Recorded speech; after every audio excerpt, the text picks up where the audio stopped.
السلام عليكم ورحمة الله وبركاته. عاملين ايه؟ ان شاء الله تكونوا بخير. النهارده فيديو قوي جدا اشرح لكم دلوقتي شويه ايه هو الشرانك فيشر والكلام ده كله، وهجيب لكم ماتش لعمك ماجنس مع تراجاناندا. تابعونا.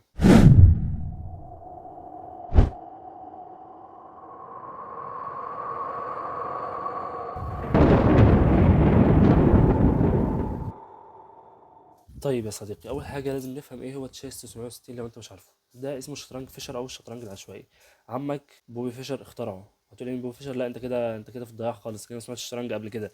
بوبي فيشر ده كان بطل عالم، تمام، وكان ايه، كان عنده مشكله ان هو ما شاء الله كان عبقري جدا، فكان بيكره الحفظ والحاجات دي. فقال لك ايه، انا مش عايز بقى الاعب حد وحافظ لحد 25 زي ما انتم شايفين دلوقتي حاليا. كروانه ونيبو والجماعه دول كلهم بصمجه.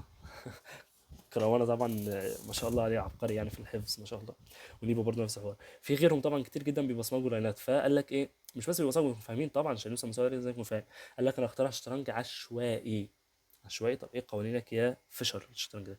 قال لك قوانيني هي ان تكون الرخين ما بينهم الملك. يعني الملك ما ينفعش يبقى على شمال احد الارخاخ. في ملوك كتيره جم، فخلونا نشيلهم كده. ماشي. ما ينفعش يبقى الملك كده عشان ينفع ايه الملك يبقى مسموح له بالتبييت، سواء تبييت صغير او تبييت قصير. تبييت انت مش قلت عشوائي؟ يا عم هو الشطرنج برضه زي بتاعنا. ويبقى مثلا احط رخ هنا، احط رخ تانية قصادها، وهكذا. تمام تمام. طيب هتوزع القطع ازاي؟ وليه اسمه 960؟ هل انت اخترعها في سنه 960؟ لا، اقول لك ما اخترعوش في سنه 960 للاسف، اخترعها في سنه 91 غالبا يعني. فسماه 960 ليه؟ عشان في 960 possible position، في 960 وضع محتمل.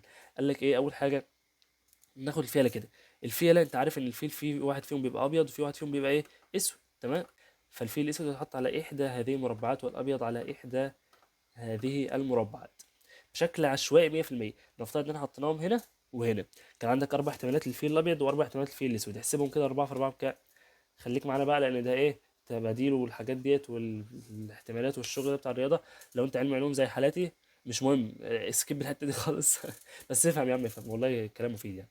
تمام. بعد كده قال لك ايه، الوزير قدامه كام احتمال حالا قدامك انت كده؟ في كام مربع قدامك؟ واحد، اتنين، تلاتة، أربعة، خمسة، ست. تمام. يبقى انت كده ست احتمالات للكوين. الحصانين قال لك لهم 10 احتمالات، ممكن يكون واحد هنا والتاني هنا. ده كده اول احتمال، ده كده تاني احتمال، ده كده تالت احتمال، ده الرابع. تمام. الخامس، ده الخامس، ده السادس، ده السابع. تمام. ده كده الثامن، ده كده التاسع، وده الاحتمال العاشر. هحطهم اي حاجه يا عم، هحطهم زي ما حطيتهم كده عادي. بقى فاضل لك ايه دلوقتي؟ تو روكس اند كينج. فالتو روكس قلنا لازم يبقى الملك ما بينهم، ففاضل احتمال واحد وحيد ان الروكس يبقوا هنا والكينج ما بينهم.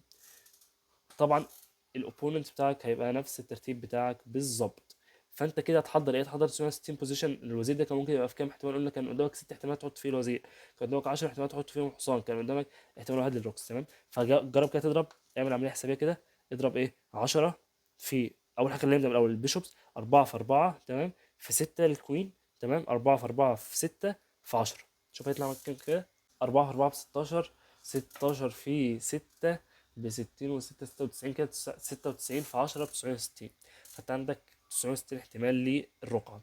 لازم تعمل ايه بقى في الشرانك فيشر ده؟ لازم تحلل اول حاجه القطع اللي عندك، تشوف عندك كام قطعه في مكانها الطبيعي. ما عندناش غير النايت والكينج. تمام تمام. وتشوف ايه اضعف قطعه في مربع الخصم. ايه ده؟ ثواني، انا حاطط انا كريم شويه معاه في الحسابات. تمام. تشوف اضعف قطعه في مربع الخصم. يعني ده مثلا محمي محمي محمي، ده كل ده ايه، قطع او مربعات محميه. تمام.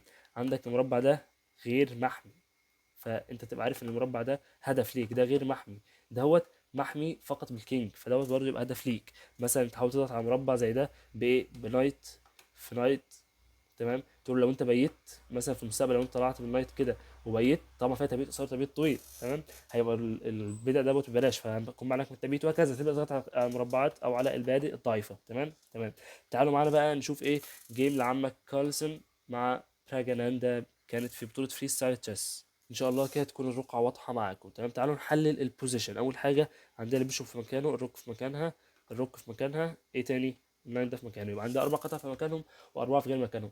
طبعا في ناس تعمل استراتيجيه في الشرانك فيشر ده ان ايه، احاول مثلا اوصل للاوبننج بتاعي في مثلا افنكت البيشوب واطلع النايت وكسر كده، انا بقيت ايه، كينجز انديان بقى، فاهم؟ بس مش صح. العب بالشكل اللي قدامك، الشكل اللي قدامك يحكمك. يعني انت هنا مثلا عندك ايه، عندك كده دوت محمل قطعه واحده، ولو زقيته هتفتح لي البيشوب، والبدء ده برضو نفس الحوار بس محمي بوزير وفيل. لو زيته هيفتح البيشوب ديت نقله حلوه، انت تلعب اف 4، انت تلعب اي 4، دي كلها نقلات حلوه. فهنا براجاناندا بدا الجيم ب اف 4.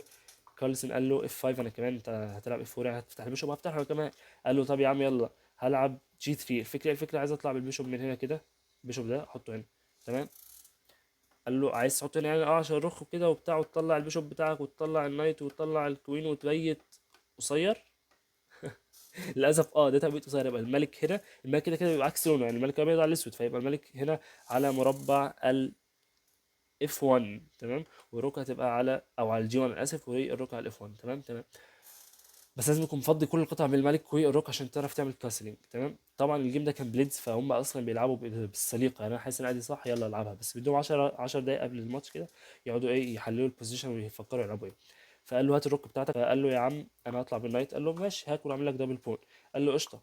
فلعب هنا اي 6، بيحمي البدع بتاعه، بيفتح للكوين، لا اوبننج يعني مش اوبننج زي بتاعنا بس اوبننج عادي يعني. فطلع بالنايت بتاعه وكمان قال له يا عم يلا انا ممكن ابيت النقله الجايه. قال له لا مش هتعرف تبيت. قال له ليه؟ قال له الكوين ده واخد مكان الروك بتبقى هنا لان ده تبيت طويل، فالمايك بيبقى هنا والروك تبقى هنا، فانت لازم تشيل الكوين اول حاجه وبعدين تبيت. قال له طب استنى بس كده ما نزق احنا البدايه نطلع البيشوب بتاعنا. قال له البيشوب، قال له قال له يا عم براحتك انا اصلا عايز اطلع الوزير وبيت. قال له ماشي البيشوب ده هنا. قال له وقف البيشوب ده مكانه، ودلوقتي انا مهدد العب دي 5 تمام. فهنا قال له لا ما تلعبش دي 5، اقف عندك لعب له سي 6. قال له يا عم ماشي انا هبيت. قال له برضه ما تقدرش تلعبها عشان انا حامل بدايين، وانت حتى لو حصان ورخ فقشطه انا برضه حامل بدايين. قال له يا عم اصلا مش عايز العبها، طلع بالنايت بتاعه. قال له انا جيت من النايت ده هنا عندي شوفوا استراتيجي، عندي مربع ضعيف بس المربع ده اقدر اطردك منه البدأ ده والبدأ ده. قال له ماشي اطردني بس تكون عملت اضعافات. قال له يا عم ماشي ما تجيش هنا. قال له قشطه براحتك خالص، انا هحرك الملك احمل البدأ بتاعي، نقله تيبيكال مع اللون كاسلنج يعني ان تلعب الملك بتاعك كده. قال له ارجع بالحصان ده، رجع بالحصان بتاعه، طلع بالحصان بتاعه. قال له هطلع الوزير وبيت. قال له براحتك خالص. قال له انا هحاول العب هحاول العب جي 4 افك الدبل بون اللي عندي، ايه رايك تاكل واكل؟ قال له اكل انت هبل ليه؟ انا كارلسن يا ابني انت عبيط ولا بتتكلم ازاي؟ طلع بالنايت بتاعه هنا بيحاول يبدا مثلا يدعم البادئ ديت كده. هو كده كده خلاص لعب البي 5، ما عندوش مانع ان هو يقف قدام، يعني مش هيقف قدام البدأ بتاعه تمام. فهنا قال له يا عم انا هلعب اتش 4، عايز العب اتش 5، العب اتش 6 بعدين العب كده، والبيشوب بتاعك ما يبقاش ليه مربعات هنا خالص، قافل عليه الدايجونال ده. قال له طب اقف مكانك كده. قال له ماشي ماشي ماشي براحتك خالص، هتاكل هطلع بالروك بتاعتي. قال له انت عبيط، طب ما انا ممكن اكل البون ده. بقول لكم انا زهقت من تشيز كوم، تحليله رخم بصراحه مش بحبه، فهنكمل عليه تشيس. انا قلت نفس الجيم بكل النهايات وكل حاجه. خلينا نكمل. كنا بنقول لو هنا اكل البون اكل هنا هنيجي بالنايت اول حاجه نظهر البون و يعني نحجم حركتك ومهددين هنيجي هنقفل هنا حماية الوزير، او الوزير يعني طالب البون مع الروك، فما ينفعش احرك الروك بتاعتي تمام عشان الوزير هيبقى هو اللي حامي لوحده فاكله. فبعد ما تطلب النايت مثلا هاجي هنا اقفل عليك، هتيجي هنا هتيجي هنا تقول لي انا حميته، يعني على اساس هقول لك اطلع بالبيشوب وهترجع تاني مكانك وهاكل البون اللي الجايه. فارجع ارجع ارجع ارجع. طبعا كارلسن عمنا شايف الكلام ده كله وما اكلش البون. ارجع هنا لعب لعب بيشوب. قال له يا عم انا عايز يعني انا ضغط عليه ممكن في المستقبل تاكل، فكون فتحت عمود الرخ واخده. قال له براحتك انا حميت البيشوب بتاعي عادي، وممكن دلوقتي احرك الوزير بتاعي. قال له حركت وزيري كمان. قال له قشطه انا هاجي هنا لو انت اكلت فكره لو انت اكلت هفك البادئ قشطه خلاص، ولكن لو انا اكلت يعني دلوقتي فانت تبقى ممكن تاكل بالبدء ده لان هو مطلوب بالروك. وبعدها هنزل هنا برضو اطلب البيشوب بتاعك وراها البوم بقى لو الحصان بتاعك اتحرك قلق يعني. قال له يا باشا انا براحتك انا هلعب اي 5 هاجم عليك. قال له هجوم براحتك خالص، انا هطلع البيشوب بتاعي لسه ما انتشرش البيشوب عايزين مثلا في المستقبل يبقى فيه افكار على الكوين والملك ده ولا اي حاجه يعني. قال له يا عم ارجع بالحصان ده بس الاول كده. رجع بالحصان. قال له انا جايب الحصان بتاعي مربع جامد، يعني كان قدام حصان يجوا نفس المربع بس الحصان ده كان متقدم اكتر فجاب اللي ورا اكتر تمام. قال له يا عم انا هجيب الكوين بتاعي، هحمل البدء ده اكتر ممكن يعني الحصان يبقى متحرر دلوقتي، الوزير بتاعي واقف يعني حامل المربعات ديت كلها. قال له يا باشا انا جاي اهجم العب اي 4 انا كارلسن يا ابني. قال له ماشي ارجع بالحصان بتاعك ده منه. قال له قال له ارجع بالحصان. قال له انت ما خدتش قبل كده في الكلاس الامباسو، ما خدتش اكل التجاوز؟ قال له يا باشا براحتك انا هاكل بالبون. ستوك فيش مش عاجبه النقله ديت بس يعني براجندا لعبها فخلاص هي حلوه ماشي. بيقول له مثلا انت فتحت على المايك بتاعك كنت كل بالحصان وهكذا، ولكن هو شاف ان هي كويسه بحيث ان هو يطرد الحصان. بعد ما رجع بالحصان بتاعه هنا جاب الحصان بتاعه هو كمان، يعني انت خلاص المربع ده ما عادش في حاجه تاكل حصاني، فحصان هيقف هنا يدافع حلو مثلا عن البون يدافع هنا ما يمنعك تيجي بالحصان هكسر لو انت جيت هنا وهكذا لعب يعني. قال له يا باشا انا جاي اكسر بادئ وارجع بالحصان بتاعي تاني، هتزق وبعدين تقفل الحته دي خالص واجي اقف هنا هتديني فيلك مثلا تكون ضيعت امتياز الفعلي اللي عندك وتكون فتحت العمود ده عليك بقى في المستقبل. قال له لا، انا مش هاجي ناحيه الكلام دوت.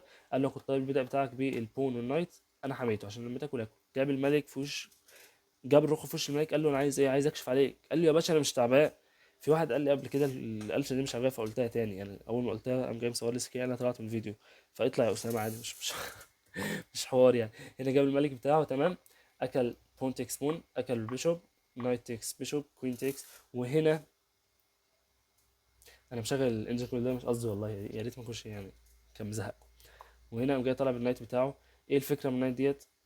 بيطلع على النايت بتاعك تمام. انت مثلا اكلت، فانا هاكل وهاجي بالكوين كده، والنايت دوت كان حامي مربع مهم تمام.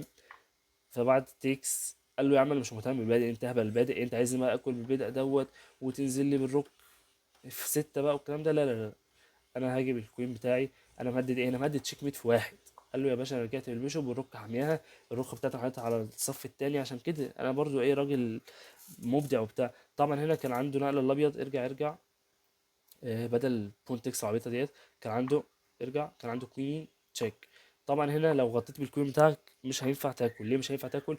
لان بعد بيشوب طالب الكوين هنا هترجع فين بالكوين؟ لو رجعت هنا هتتاكل، فانت لازم ترجع على هنا. فهكسر اول حاجه الحصان. لو اكلت هديك كش من هنا وبعدين كش بالرخ، وهاكل رخك، هتتبهدل، فمش هتعرف تاكل، هتكون خسرت قطعه يعني، فاهم حاجه؟ فارجع ارجع. هو طبعا يعني براجاندا مش يعني، انت مش شايف التكتيك ده وبراجاندا مش شايف، فاهم قصدي؟ كمل كمل زي ما كنا في الماتش. هنا قال له بونت اكسبون، دي ما كانتش كويسه. ليه مش كويسه؟ لان هنا برضه دي ما كانتش كويسه. كان المفروض ياكل نايت تكس نايت وبعدين بقى ايه. طبعا النايت ده ما يقدرش ياكل نايت بتاع من الصبح لان في بون وراه هنا، هاكله بكش بقى وانزل بالروك. فالمهم براجاندا قال لك لا مش هاكل نايت تكس نايت، انا هاجي اول حاجه. كان المفروض ياكل نايت تكس نايت ويرجع بالكوين هنا، والاسود ما عندوش حاجه تمام، ويكمل بقى العمود مفتوح والملك مش هيبيت النهارده، مش هيبيت قصير طبعا تمام. فهنا قال له يا عم انت شلت الرخ. بص اول ما شال الرخ في نقل على طول قام جاي كارلسن قال له ايه؟ انا هبيت طويل، لان طبعا ما ينفعش تبيت وانت بتكشش، او لا المربع يتراح هيكون مطلوب. فقال له يا عم انا هحرك الحصان بتاعي عشان دلوقتي ارتاكل الحصان خلاص، ما عادش فيه ربط على الملك بتاعك. قال له يا عم انا اديك كش، لان الحصان هو اللي كان حامل الخانه دي. اول ما تشيل الحصان بتاعك كارلسن، بص كل اللي انت لعبتها هتعمل وراه اضعاف، انا هستغله. ده كارلسن ما شاء الله عبقري يعني. طلع بالكينج. هنا وقف الفيديو يحاول تعرف النقله اللي لعبها كارلسن. طبعا تتجاب عادي، بس انت تكون شايف السيكونس نفسه من قبلها صعب. عشان كده هو بطل العالم وانا محمود سند، وانت شخص بيتفرج على فيديو عادي، فاهم؟ ما انتش ماجنس كارلسن يعني. فهنا كوين تكس، طبعا طبعا طبعا دي بريليانت. وطبعا تشيز كوم حسابها بريليانت. ارجع ارجع.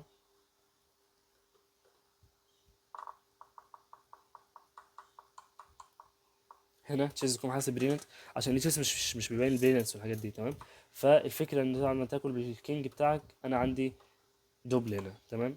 تشيك، رجع، اكل بالحصان، اكل الحصان بتاعه. وهنا جاب الركبه بتاعته، بيضغط على البيضه ده اكتر. قال له يا باشا انا حميت البيضه. قال له حميت البيضه؟ قال له اه. قال له بس البيشو ده مش محمي اصلا، فانت جبت لي افكار انا اخش على الصف ده، فاطلع على الملك، اجيب الرك، اخش هنا، كل نقله بتعمل عليه اضعاف، انا بستغله، عبقري والله.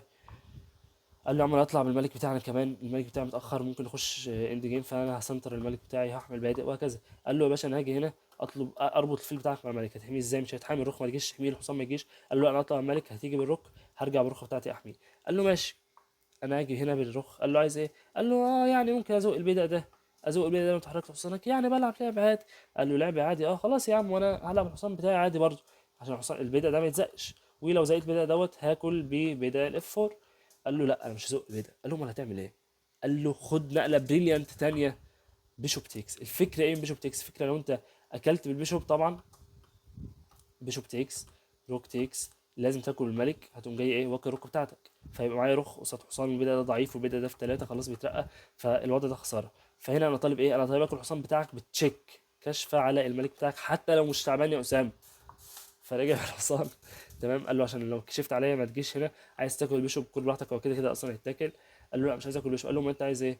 انت لو جيت هنا اصلا الروك بتاعتك هتتاكل صح، هتتاكل بكش يعني. انت لو جيت هنا شلت البيشوب بكش، انا هاكل الروك بتاعتك بتشيك انا كمان، ما عادش احسن من حد. ترجع بالملك بتاعك بعدين ايه، مثلا تيجي هنا تطلب الحصان على اساس انا ممكن يا عم اجي بالرخ بتاعتي كده، افضل رابط الفيل بتاعك مع الرخ، او ارجع بالحصان بتاعي اكل بيدا ايا يكن يعني، لعب خلاص انا بلعب. قال له لا انا مش عايزك تلعب معايا. قال له امال هتعمل ايه؟ قال له شفت الروك ديت؟ قال له اه. قال له الروك ديت هتيجي هنا. براجاناندا انسحب. طب هتقول لي ارجع وليه يلعب الحصان؟ هو اصلا في زاجزونج هيعمل ايه؟ مفيش حاجه تلعب غير الحصان.